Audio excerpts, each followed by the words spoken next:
current news podcast. With Elu and Jesse. Yes. Okay, wow.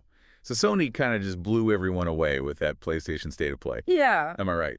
Definitely a lot to process, even for, like, people who've been gaming forever, Yeah. you know? It's almost too much awesome Yeah. for one sitting. Thank goodness we're here to help everyone break it all down. Absolutely. We're going to dive deep into all the biggest announcements from the event, and for that, we're looking at this article. State of Play, September 2024. From Ghost of Yōtei to remasters. Why this showcase delivered PlayStation's most exciting announcements yet. Mm-hmm. Let's be real, they were not exaggerating with that title. Not even a little. This State of Play, it was hitting on all cylinders. Yeah. But some announcements definitely stood out from the rest. For sure. Speaking of standing out, can we please talk about the Ghost of Yōtei reveal? Oh, yeah. I mean, come on.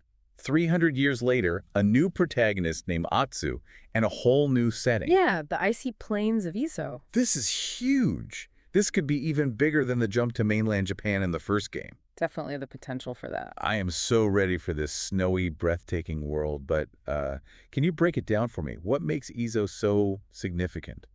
Well, one thing is, it's totally different from Tsushima, which was lush and vibrant. Right. Eizo, or as we know it today, Hokkaido, it was home to the Ainu people. Oh. And we know this game takes place when Japanese influence is expanding, so there are a lot of possibilities for the story. Clash of cultures, a fight to survive in a harsh environment. Wow. It's ready to be explored. This is blowing my mind. Okay, new setting, new protagonist. What about the gameplay?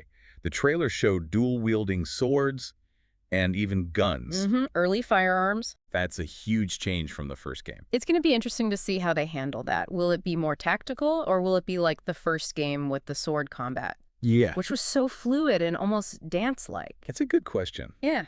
I'm hoping for a mix of both. Yeah. Ghost of Tsushima just nailed that blend of like precision and all-out samurai action. Yeah, it did. But enough about samurai, at least for now. Yeah. Let's talk about monsters. Oh, yeah? Specifically, that terrifying new Monster Hunter Wilds monster. Yeah. The White Wraith. Even the name gives me chills. Capcom knows what their fans want. Challenging new monsters with unique hunting mechanics. And they always look so cool. Remember your first Rathalos or Xenogra? Oh, yeah. Iconic. Totally. And the White Wraith looks to be going in that same direction. Sure. What I think is really interesting is how Capcom keeps things fresh while staying true to what makes Monster Hunter, if that makes sense. Yeah. They add new mechanics, new monsters, new environments. Right. But that core loop, the hunt, the preparation, finally taking down your prey, Yes. it's still just as good as ever. That's hard to do. It really is. Yeah. Speaking of awesome, this next announcement was a huge nostalgia hit for me. Legacy of Kain. Soul Reaver 1 and 2 remastered. Nice. For those of us who played the originals, this is huge EE. The original Soul Reaver games were amazing. The gothic atmosphere, the story, the voice acting. It was all incredible. I still remember the first time I played Soul Reaver. Yeah. The story, the characters shifting between realms, it was mind-blowing. Yeah. Soundtrack? It was truly groundbreaking. Great to see these games get the recognition they deserve. I agree. The question is, what can a new generation who maybe missed out on the originals, what can they expect from these remasters? That's a great question. What made those games so special? Right. And will that still work today? So imagine this, a game that effortlessly blends action and adventure with a story that makes you think. Okay. You're Raziel, a vampire trying to get revenge against his creator, Kain.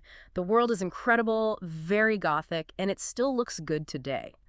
You can shift between the material and spectral realms, which was amazing for combat and exploration. And it wasn't just button mashing. No, not at all. You had to think strategically, solve puzzles. The story was intricate. Yes. Betrayal, intrigue. You had to ask yourself some big questions like, what is fate and free will? Makes you think. Absolutely. And we can't forget about that voice acting. Oh, yeah. Michael Bell as Raziel, one of the best performances in video game history. Totally. He perfectly captures the feeling of the character.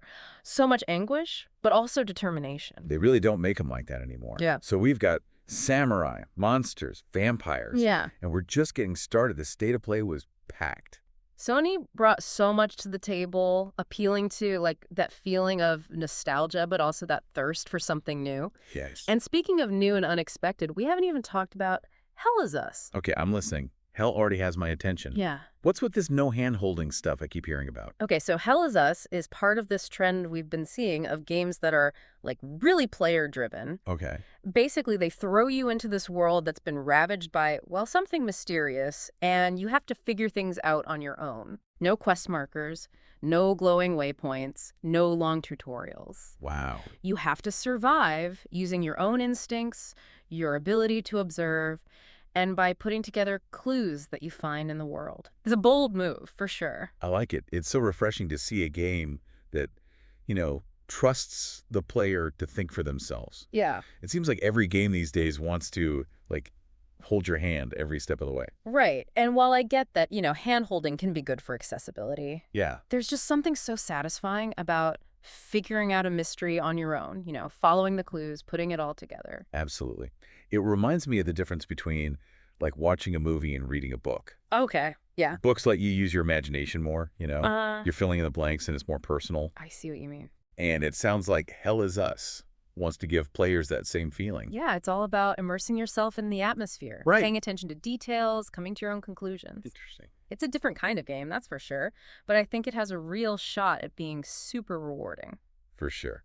Okay, before we fall too deep down this rabbit hole, let's talk about a franchise that knows a thing or two about immersive experiences. Okay. Hitman. Oh, nice. Hitman World of Assassination is coming to VR, and I am here for it. This is not just some, lazy VR port either. No.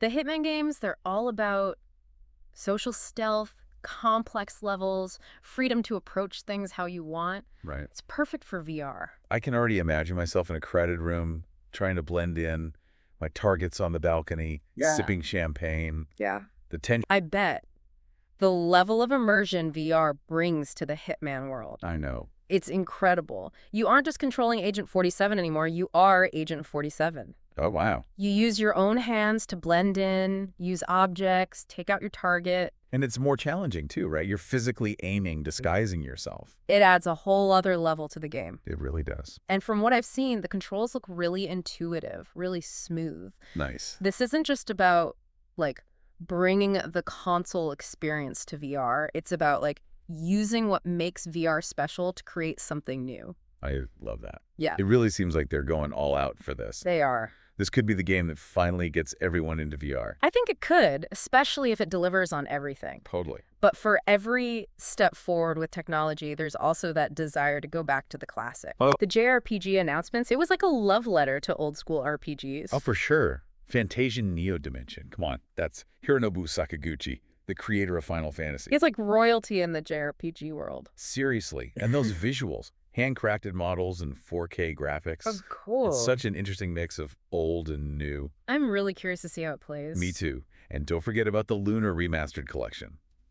Lunar, the Silver Star on Lunar 2, Eternal Blue. Oh, yeah, classics. If you've never played those games, you're missing out. Those games were great, charming characters, good stories, and amazing music. The soundtracks were phenomenal. Hopefully the remasters will keep what made the original so special, It's a tough balance, isn't it? Updating everything for a modern audience, but not losing what made those games great in the first place. It really is. But when it's done right, it's pure magic. Totally. Speaking of magic, we have to talk about that last VR announcement. Metro Awakening. Okay. A new VR game set in the Metro world. That could be amazing or terrifying. Maybe a little of both. Right. The Metro series is all about atmosphere, those creepy environments. Yeah, so much dread. Now imagine experiencing that in VR. Oh, man. I can already picture myself, clutching my controller, my heart's racing. I'm stuck in those tunnels, hoping I don't run into anything or anyone. You're not just playing the game anymore. You're living in that world. Wow. Your choices really matter. And in a world like Metro, that feeling is incredibly powerful. It's like they're pushing the limits of what VR can do, especially for horror games. And it's not all just, jump scares and stuff. Right. Metro Awakening wants to really explore the Metro world. Okay. We're going to learn more about Kain. Everyone loves Kain. That's what I love about these VR experiences. They aren't just about showing off the tech. Yeah. It's about telling good stories. Right. And building these immersive worlds. Exactly. Right. It's a new way to tell stories. The state of play was amazing. What was your favorite part? What are you most excited for? It's really the variety, the ambition. Sony isn't just playing it safe. Yeah. They're pushing the envelope. Open worlds, VR, everything.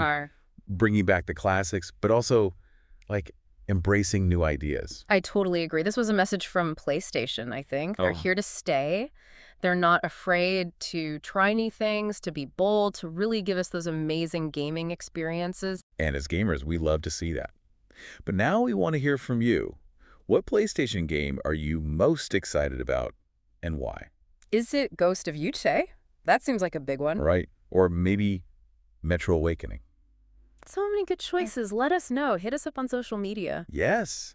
We love to hear from you. We love talking about games, especially the ones that really grab us. Absolutely. Until next time, everyone, keep those controllers charged. Yes. Don't let that backlog get out of control, and keep those hype levels in check. It's a lot to be excited about. We'll be back soon with another deep dive into the world of gaming. Turn the dial to the daily news. Turn the dial to the daily news. Turn the dial to the daily news. Bringing voices, headlines, and shoes. You turn the dial to the daily news.